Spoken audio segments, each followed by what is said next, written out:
Des pancartes de bienvenue, une population souriante et chaleureuse à la descente des trains pour accueillir un flot de réfugiés sans précédent. C'est le visage que veut offrir ce nouvel Eldorado, destination souvent privilégiée de ces réfugiés qui ont fui la guerre. 800 000 devraient arriver cette année. Mais derrière cet élan de solidarité, il y a aussi un pragmatisme économique. Car l'Allemagne, première économie européenne avec un taux de chômage très bas à 6,4% et une population vieillissante, a besoin aujourd'hui et plus encore d'ici quelques années de cette immigration. Les milieux économiques militent pour lui permettre un accès rapide et simplifié au marché du travail.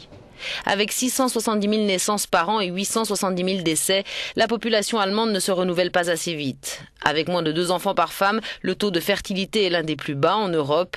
Par ailleurs, les moins de 15 ans ne représentent que 13% de la population, les moins de 25 ans 22%, alors que les plus de 65 ans représentent plus de 20% et devraient atteindre le tiers de la population d'ici 2060. Dans ces conditions, l'Allemagne doit faire appel à l'immigration pour combler ses manques de main-d'œuvre. Le pays avait déjà sollicité des travailleurs, entre autres diplômés venus du sud de l'Europe, après la crise financière qui a frappé ces pays. Actuellement, il manque en Allemagne 140 000 ingénieurs, programmateurs et techniciens d'après la Fédération des employeurs. Si rien n'est fait, la pénurie de travailleurs tous secteurs confondus s'élèvera à 1,8 million en 2020 et près de 4 millions en 2040.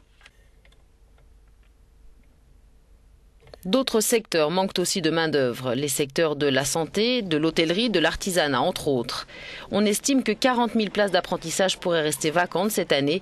Des initiatives locales se multiplient pour embaucher des étrangers. Pour l'heure, la loi exige notamment que la preuve soit avancée qu'aucun candidat allemand ne convient pour le poste avant d'embaucher un réfugié ou un demandeur d'asile. Une des mesures que professionnels de l'emploi et milieux économiques voudraient voir disparaître.